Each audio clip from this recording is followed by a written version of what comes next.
Hey, everybody, and welcome to Generally Speaking, the podcast that bridges the worlds of pop culture and personal development.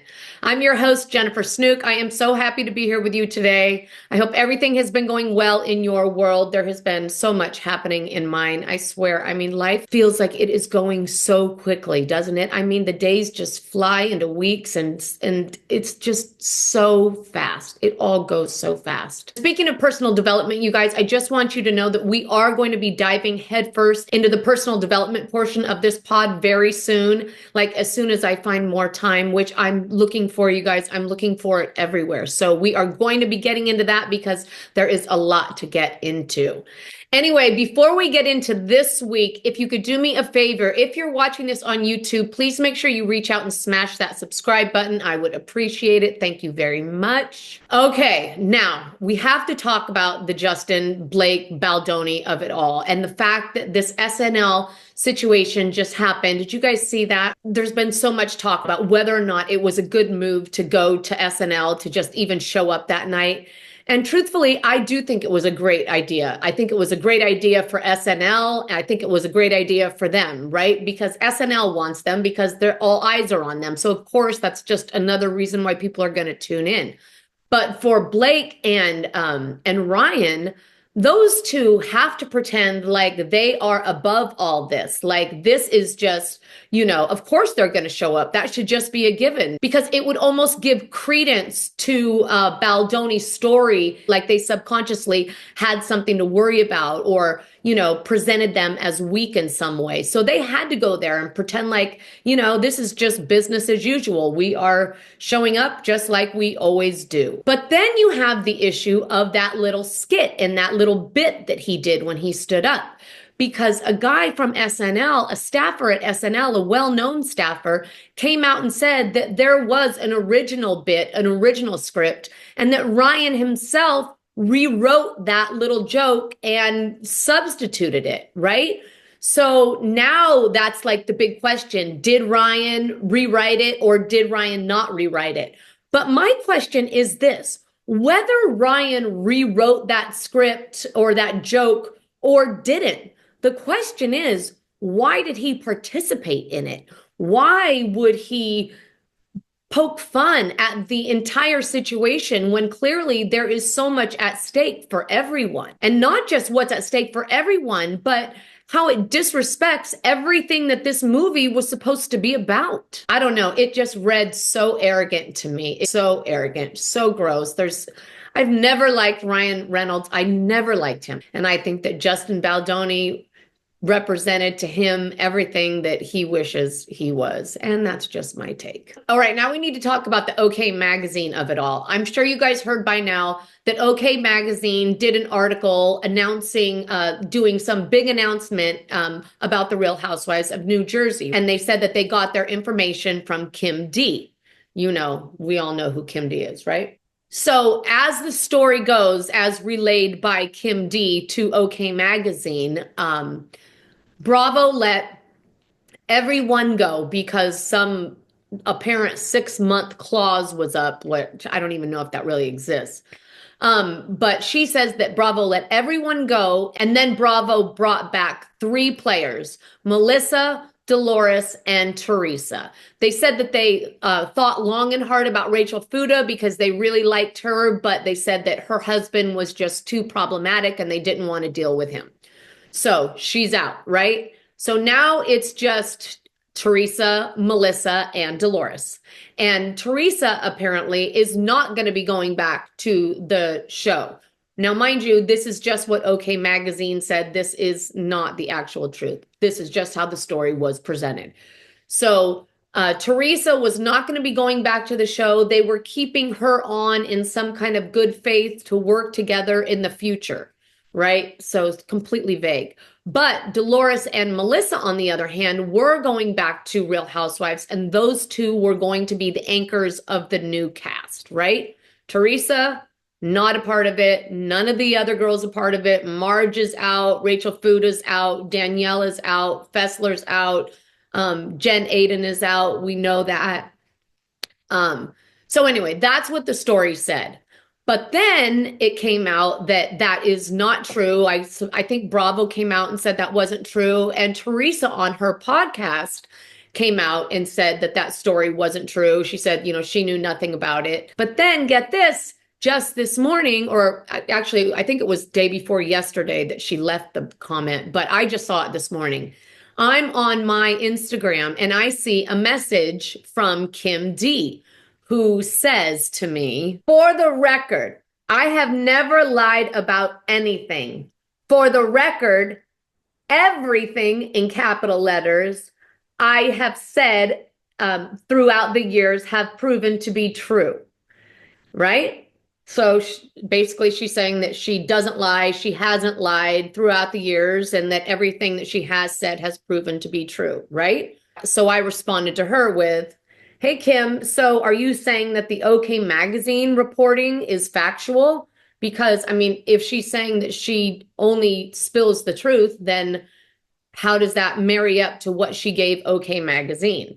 So anyway, we're still waiting on a response. And then there's our sweet Teddi Mellencamp, you guys. And my gosh, that poor angel. I guess, well, there's good news and bad news with Teddi. I guess the doctors told her that it is going to be a really hard, long, arduous, path forward to get through this and get on the other side of this. And I mean, how could you expect it to not be when you have two tumors in your brain that are on your brain that are so big that they have to immediately be removed? And then, you have a bunch of others that are up there. And that poor little angel, you guys, I know I said it before and I'm going to say it again. Every time you think of Teddi, please send her good thoughts, send her healing vibes, send her good wishes, send her all your prayers, send her everything that you have got, because it is no joke. When you really focus on something, it matters. And if you focus on sending Teddi healing vibes, she will receive those and she will feel those, and those will manifest inside of her as strength. So send them all. Send all the good vibes. The other news on Teddi is that her and Edwin have decided to put this divorce on hold. I don't know if it's permanently on hold or just temporarily. It doesn't really matter right now. What matters is that they are all together and they're all pooling their, their energy and their life force to rally around her and really get her through this time. I mean, the last thing that anybody needs to be thinking about right now is a divorce. This is a time to just double down on the love and just keep doing that every single day to get through this, because God knows they're going to need it. So I'm sure you guys have read all the reporting on how much the cast of Beverly Hills hates Jennifer Tilly. I mean, there was a week there where every headline was the cast can't wait for her to be gone. They hope that the producers don't ask her back. Producers love her. The cast hates her. But according to Kyle Richards, she says that that is complete bullshit. She came out and said that she loves Jennifer Tilly. She thinks she's a great addition to the show. And I have to say, I think Jennifer Tilly is a great addition to the show too. Do you guys think she's a great addition? I want to know that. That's like question number one, you guys. So do me a favor and let me know how you feel about Jennifer Tilly, because truthfully, I think she is like a breath of fresh air. I think she is fun and kooky and like right at the right level of drama. I like her. Anyway, what about the Potomac fashion? Did you guys watch the Potomac reunion? We're going to get into Potomac, you guys, a little later in the show. I just think those girls were all dressed in these white beaded structured dresses that all looked so painfully uncomfortable. I mean, honestly, they looked like torture chambers. It was horrible. But they all show up like that, and it's like a competition. Who can wear the most beads or the most rhinestones or just look the most over the top? I mean, they are like at the height of black tie. Meanwhile, Andy's just like in, I don't know, like cocktail attire. I mean, like business casual almost. I mean, I just don't get it. I just don't know when it got so over the top. And honestly, I think real fashion is not having to go that far over the top. I mean, it's just like, it's too much. Okay, you guys, let's move into our reality check. So we had our traders last night, you guys, and sadly, our Christy is not with us today. She is out being the succulent queen of the South Bay, but it was on and it was amazing as always. I mean, the show is just always amazing. You just can't go wrong.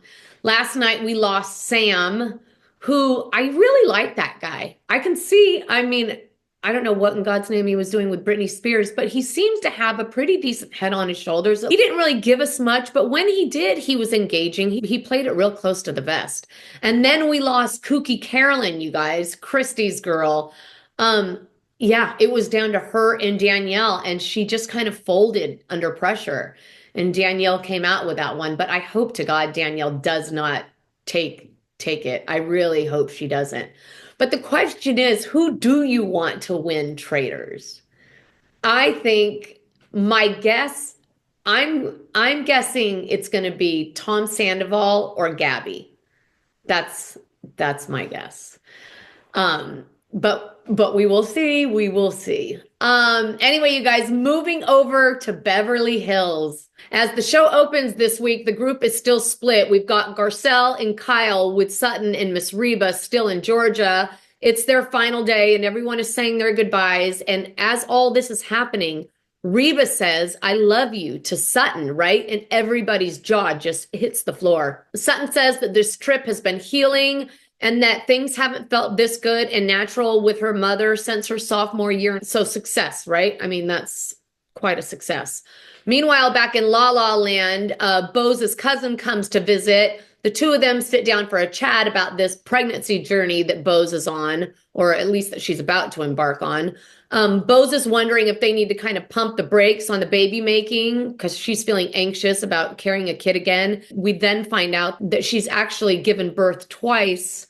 And the first time was to a 6.5-month-old daughter that didn't make it because of her preeclampsia complications. And then she said going through her second pregnancy was an absolute nightmare just because she was so terrified the whole time. So clearly this baby making journey isn't as simple as it sounds for Bose. Then it's the 4th of July and Dorit is having her annual Independence Day barbecue, but there's no PK around, so she's short on bodies, which means that there's nobody at the door to greet Sutton when she gets there. So Sutton walks in on her own and she's waiting and waiting and waiting and still no one. But at least Sutton was there to greet Kyle when she walked in. Kyle walks in and quickly points out that it's very strange for Dorit to still have a table full of pictures of PK. Then Dorit finally makes her way downstairs 39 minutes late, and she is not thrilled that Sutton and Kyle are the first two people that she sees. But she's trying to make the most of this and have fun today. Then Garcelle comes in, or should I say tripped in or fell in or however you want to call it. It was less than graceful. But she made a fabulous recovery. She did make a fabulous recovery. Garcelle asks Sutton what she's sipping on, and Sutton responds, and Garcelle asks if there's alcohol in it. And Sutton says, yeah, but not a lot. And then Dorit turns to Garcelle and says, hold on. You asked Sutton if she's drinking, and you're asking her if there's alcohol in it? And Sutton says, oh, Dorit, don't be a bitch. Then to camera, Sutton says that Dorit is constantly perpetuating the myth that she has a drinking problem and says it's hurtful and it is not true. Dorit turns to Sutton and says, well, can you do me a favor and not call me a bitch in my own home? And Sutton says, well, then don't start the vodka stuff with me. It's rude and it's wrong. And then she just stands up and says, I'm going to go. And I'm telling you, this whole scene went south quickly. So Kyle and Garcelle then get up, go running after Sutton. And as they're at the door trying to stop Sutton from leaving, Bose walks in. She joins the party, completely unaware of everything that's been going on. And as Sutton is storming to the door, Kyle says, oh, it's funny how Sutton makes a lot of rules for everyone else, but she follows none of them herself. Then Erica arrives looking for a hot dog. Poor girl's just looking for a hot dog. But as she walks through the door, she finds more girl drama than ever before. Erica tries to talk sense into Sutton, but Sutton's not hearing it. And when Bose walks over to corral everyone back into the house, she goes, can we all just come back into the party? Like, it's not really cool to congregate in here when the party's in there. She goes, I mean, Dorit is hosting a party. And Garcelle raises her voice and says, can you stop being Dorit's spokesperson?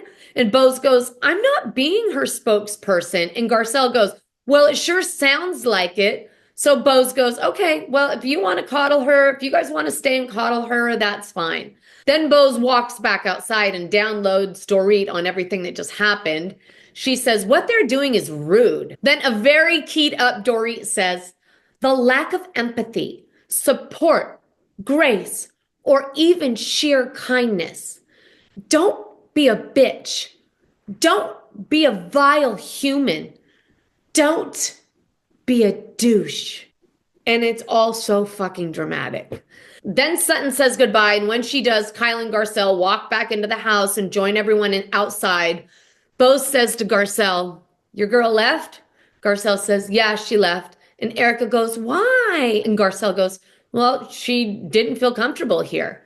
And then Dorit goes, once again, how am I supposed to feel in my own home that she called me a bitch? And Garcelle goes, well, you led the charge with that whole vodka in your drink.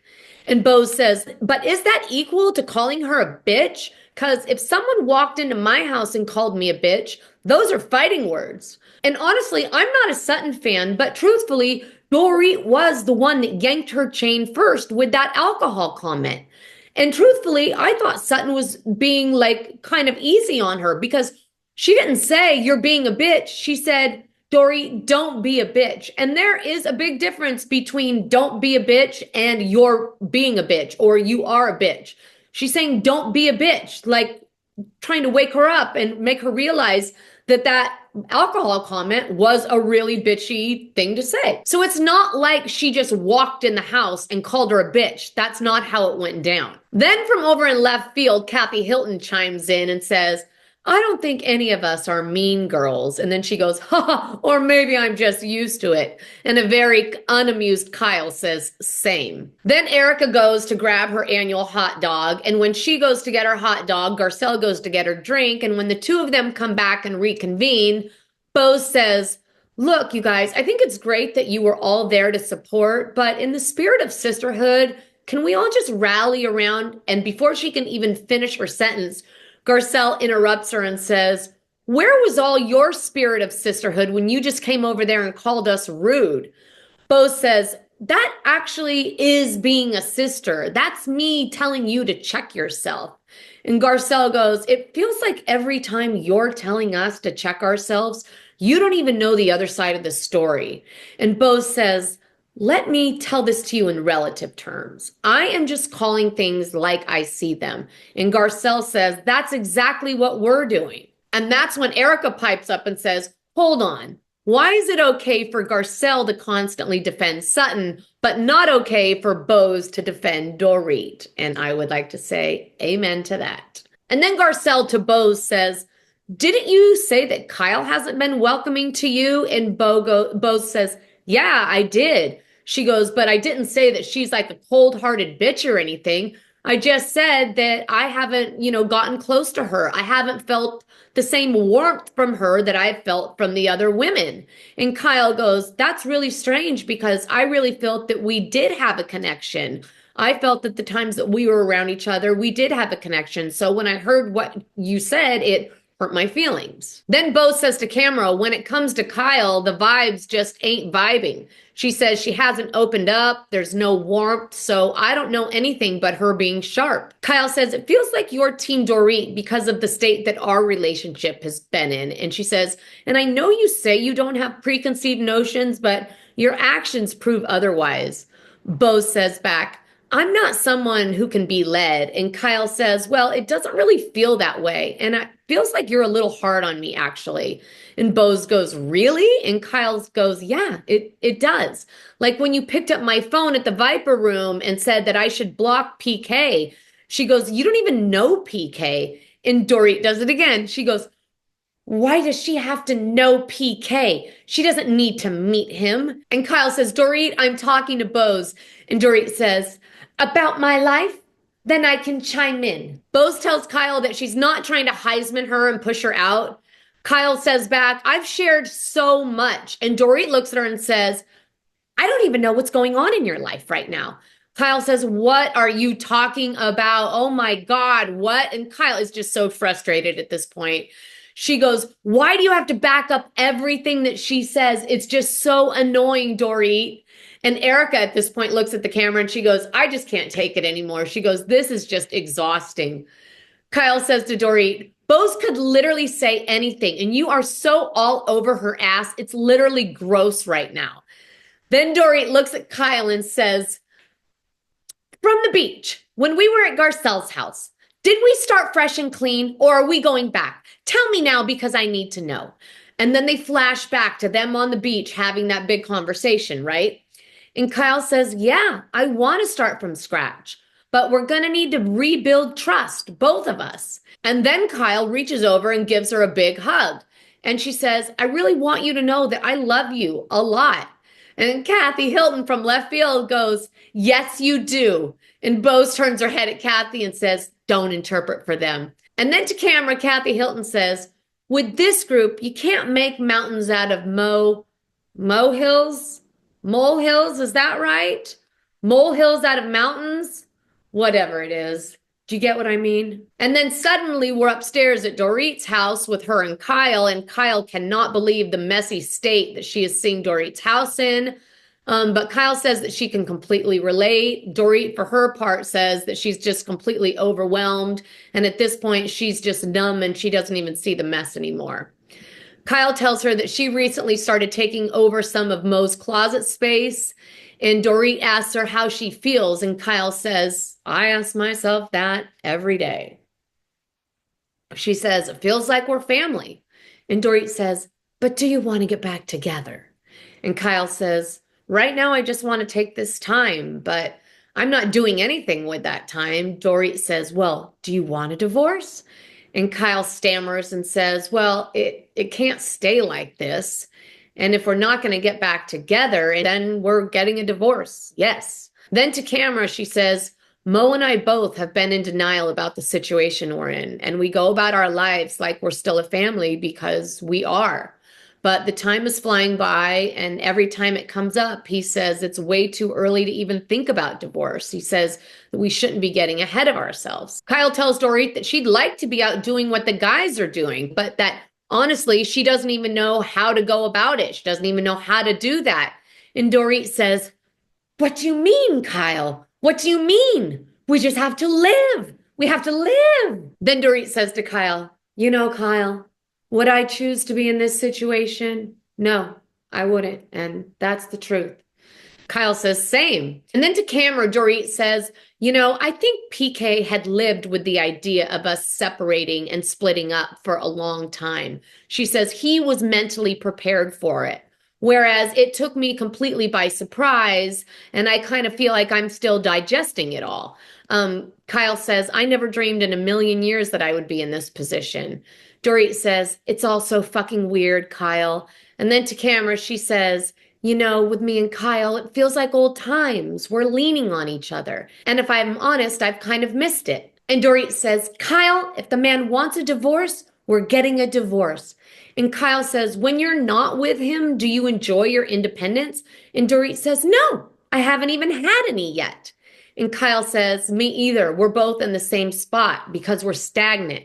And Dorit says, he's 50 steps ahead of me and I need to catch up. I just need to know. And Kyle says, you think he wants to get divorced. And Dorit says, well, we're not getting back together anytime soon. I can tell you that. And by the way, I would like a minute to decide what I actually want. I mean, I don't know what he's doing. If he's out there acting like a single man and dating, Kyle says, well, I'm pretty sure if we would, he would know given the world that we live in. And she was absolutely right, because just a week later was when Mauricio was filmed making out with that chick in the airport in Mykonos. So, I mean, Kyle called that one. She really did. Anyway, I thought it was a really good episode. I mean, what did you guys think? Are you team Sutton or are you team Dorit? Who did you think was right in that at that party? I mean, it was just so stupid and so petty. Okay, moving over to Summer House, you guys. It is episode 2. And this one starts with Carl's big arrival. Poor Carl. He is just a bundle of nerves, which honestly is just Fun to watch. Carl finally makes his way outside of the pool to say hello to everybody. Well, everybody except Lindsay. He's decided he's not saying anything to her right now because he thinks she's still upset and he wants to make sure that he says just the right thing at just the right time and just the right way. For her part, Lindsay says she's over it and she doesn't care that he's not saying hello. And then all the boys head out to lunch because Carl is needing to breathe and decompress from the stress of seeing Lindsay, because you know that that guy had been stressing 24/7 for days leading up to that. Once the guys are all seated and settled at lunch, the guys fill Carl in on Jesse's future wife, Lexi. And that Jesse doesn't deny it. He's like a giddy freaking schoolgirl, and Wes can't stop cracking up at him. Meanwhile, back at the house, Lexi is telling the girls that she is actually feeling a certain kind of way for Jesse too. And then Jesse tells the guys that he actually DM'd her on the way to lunch, telling her that he wished he had her phone number because he doesn't have her number yet. So he DM'd her on IG. I wish I had your number right about now. Oh my God, here we go. Then we're in the kitchen with Gabby getting intel on that girl Bailey and her boy situation. She has a situationship back in the city that she's not so sure about. Now, at this point, the boys are on their way back from lunch, and we hear Jesse say, "Ooh, Lexi just sent her number." And next thing you know, this idiot is FaceTiming her and telling her, I'm gonna be back in 10 minutes. And she tells him to run up to her room for a big koala hug. And at this point, the guys in the car are dying. I mean, at this point, I'm dying. Before the guys get back to the house, Gabby finds a couple minutes to gab with Lindsay about how weird it is that Carl has returned. And then to camera, she tells the rest of us that she also thinks it's weird that Lindsay is back. Gabby says that both of them need to be checked out. Then the boys return. Jesse runs to Lexi for that big koala hug. And as Jesse runs in the room, Bailey runs out. Jesse and Lexi cuddle up on the bed, and Lexi is wearing a J around her neck. And when Jesse asks why she's wearing it, we find out that she's been dealing with the death of her best friend for the last year.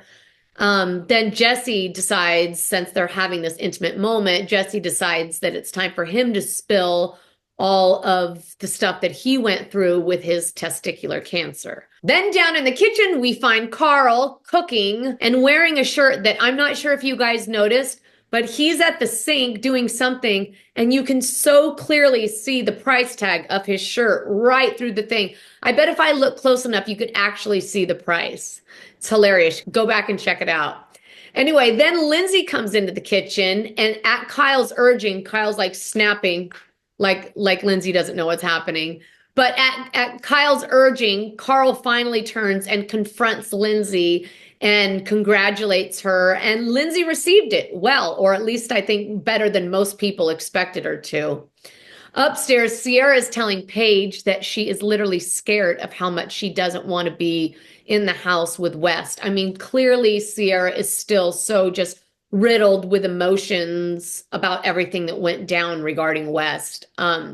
To camera, Sierra says around December, she was having family issues and went to Costa Rica alone. She says that she shared all that stuff with West because she thought that that was her person, but that then he went out and did an article stating that they weren't each other's people. And poor Sierra, she starts to cry as she said it, and she just ends it with, "That was just so painful." Then it's dinner time and the whole gang gathers to taste Carl's meat, which was huge, I might add. And it's Lindsay who first raises her glass and says, "Cheers and thank you to Carl for dinner," right? Thank you to Carl for cooking dinner. And you could just see that everybody was just so like taken back by the fact that Lindsay was the first one to say thank you to Carl. And it really set a really nice tone. And Paige was like, "Look at us, everyone's being so mature." And I mean, they were. But then Paige pipes up and says, "Meanwhile, West and Sierra can't make eye contact." But Sierra just isn't where Lindsay is. And she says, "Yeah, no, I won't." Then Kyle asks her, "So what do you think of his hair these days?" And she says, "It sucks." And then Sierra just lets it fly. She calls West on the carpet in front of everyone, and this poor guy is clearly so uncomfortable. He asks if they can have this conversation privately, and Sierra goes, "What for?" And truthfully, she's right. Like, why? Sierra goes, what's the point? She goes, everyone's going to eventually know. So why not just let them hear it firsthand? And 100% true. And so Sierra recounts everything that went down step by step. And with every sentence she spews, the whole table gets more and more uncomfortable. And truthfully, by the end, Gabby is basically on the floor clutching a bottle of wine. It is hilarious. And Sierra wraps it up with, okay, well, you're a fucking loser anyway. Kyle says, it feels now like we might have regressed. And Sierra says, oh, come on. We've had way more intense dinners. We've had much worse. And Paige says, literally, Carl and Lindsay were engaged last year, and now she loves his steak. And Lindsay says, yeah, steak was good, but now I have to take a shit. So Lindsay goes to handle business while the rest of the crew gets busy cleaning up dinner. And then everyone gets ready and they all head out to the club. The girls come back early, raid the fridge, and have some girl talk time. And then Sierra admits to Paige that even after telling West off, she still wished that they could make out. And Paige says, literally, you could only say this to me, but I so get it. And God, that is the worst place to be. I feel like we've all been there at some point, and it is not fun. Then the girls go to sleep, and a few hours later, the guys all come home. And Jesse says to West, hey, do you think I could just go get in bed with Lexi? And West goes, well, I did that last year with Sierra, but not on the second night. And you can see that Jesse is so seriously contemplating going in there, right? He wants to go. So then you start hearing this ringing, and I'm like, what is the ringing I'm hearing? And then we hear Lexi's voicemail pickup. It's him calling Lexi while he's in the same house. I think he's hoping that she was going to wake up and say, hey, come in here, right? But when she doesn't pick up the phone, he goes, oh, well, didn't mean to leave a message. Well, have a good night and I'll see you in the morning. And I mean, at this point, it's all been cute, but if I was her, I don't know. I mean, at this point, it's giving a little stalker, right? Then it's the morning, and not just any morning, but the morning of the 4th of July, which means that the first episode was wrong. Somebody in the editing booth screwed up. In that first episode, it said July 4th. On move-in day, it said July 4th. And I sat there and thought to myself, that's strange that they're having them move in on 4th of July. That seemed weird to me. And now we know that it was indeed a mistake. Did anybody else notice that? If you did, please leave a comment below and let me know. Anyway, as everybody's talking about how the day is going to pan out, Lindsay and Gabby both tell the group that they're going back to the city for the day, which low-key and high-key made Carl's day. Paige then makes a call to her chicken, aka Craig. And then to camera, Paige says in her own words, I feel a little bad for Craig, because I am a completely different person than the girl he started dating 3 years ago. I'm busier. I'm not around as much. I've changed my mind on a lot of things like marriage and moving and having babies. And I'm not going to apologize that my life got busier and I think differently on certain topics. But I'm also trying to recognize that I have changed a lot. And now we know by this point, the relationship was over, at least from Paige's perspective. And then while everyone but Sierra was outside decorating for the big day, West finally made his way up to her room for a face-to-face. He asks her, is this summer going to just be awful? And she says, listen, I'm moving forward. And West says, after what happened at the table, it doesn't feel that way. And then they finally have the talk. They get into how things went down.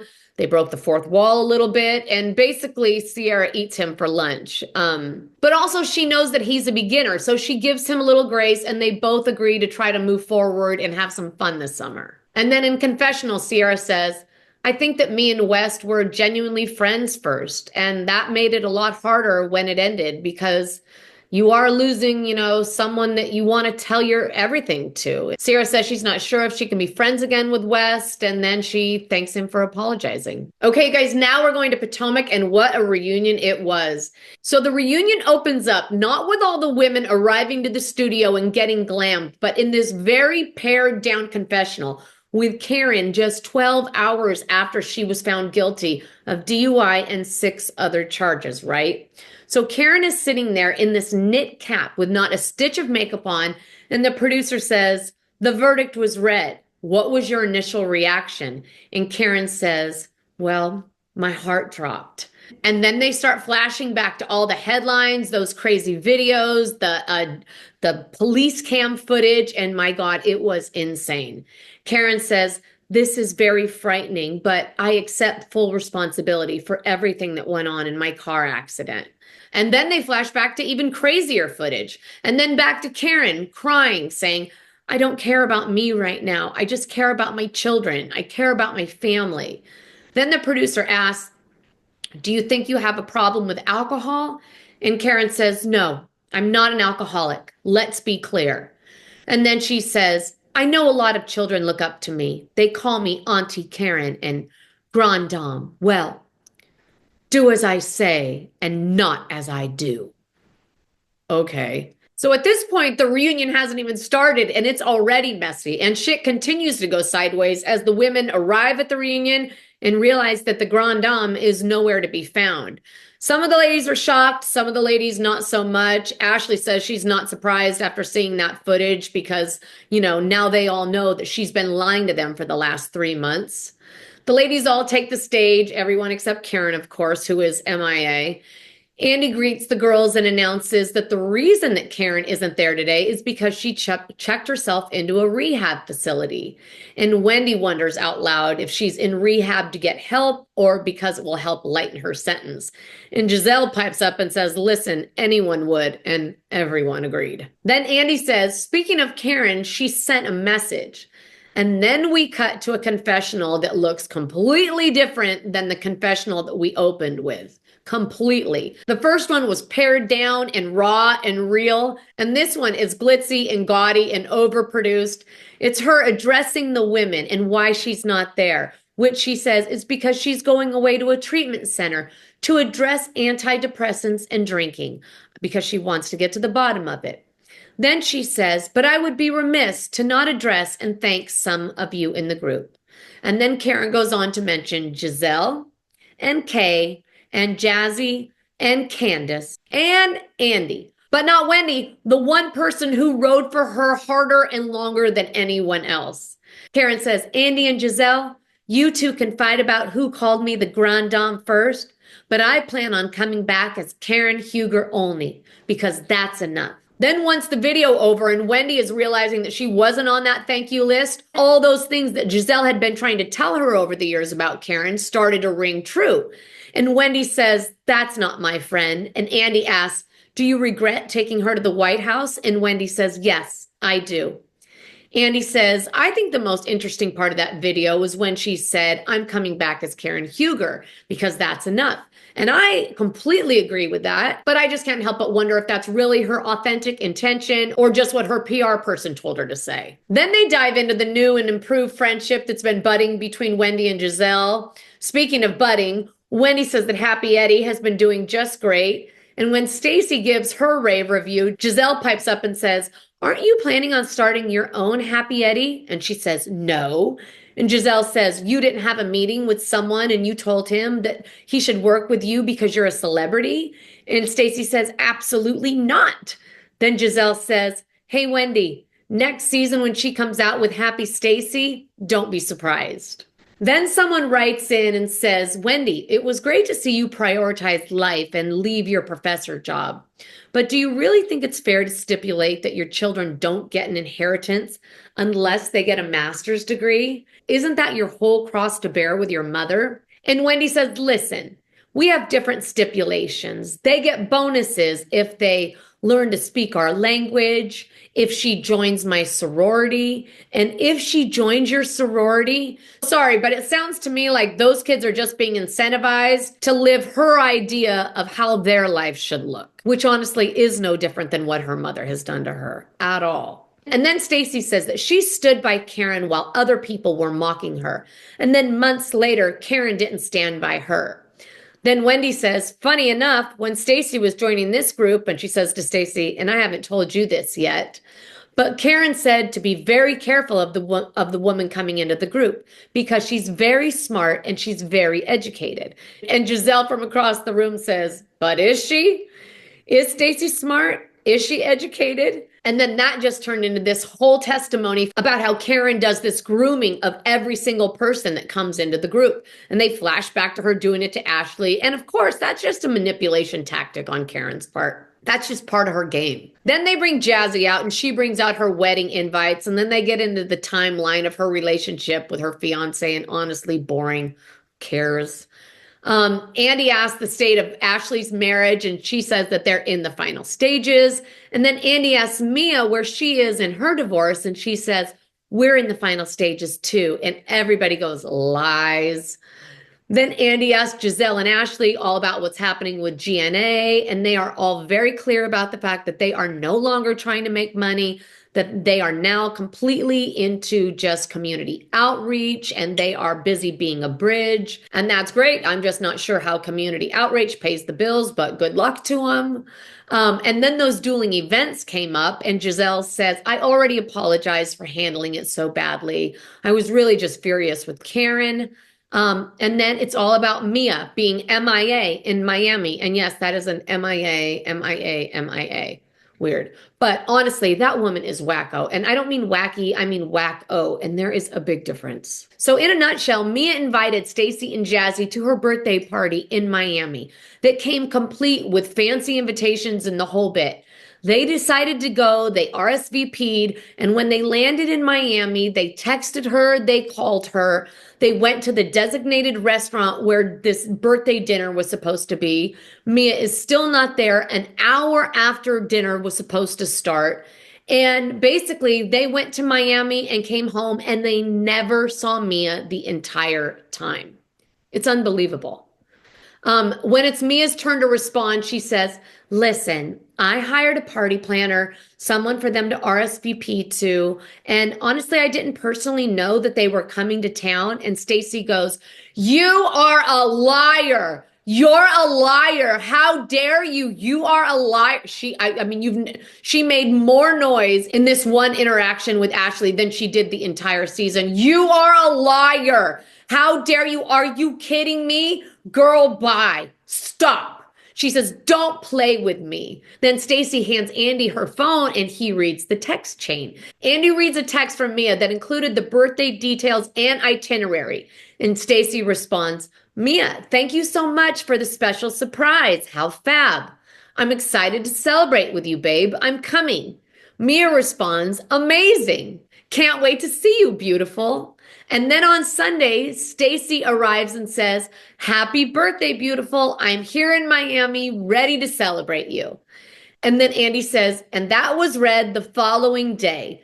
You responded at 12:15 in the morning. Where are you, queen? And Stacey says, I was so excited to celebrate you. I texted you and I called you with no response all day. I still showed up to your dinner party and no one was there an hour after it started. And you still didn't reach out to me. It was disappointing and disrespectful. Look forward to seeing you soon. And then Mia goes, so what's the problem? And I'm telling you, there is something very wrong with that woman. Truthfully, I feel sorry for her. God knows what happened to that girl when she was going through, she was stuck in the foster care system for so long. And I don't even want to know what happened to that poor girl. I think she has so much healing to do. Then before the birthday blow up could blow over, Wendy pipes up and says, listen, if we're going to be honest, the real elephant in the room is the fact that she invited these two women, and I don't know if anyone else got an invite, and they all say, hell no. And Stacey says, what? You guys weren't invited? And then Mia starts crying, and Andy tries to make her tears a moment. And when he does, Wendy says, I'm sorry, but I feel like this is what you do. Every time you get called out on something, you start crying in an effort to seek sympathy.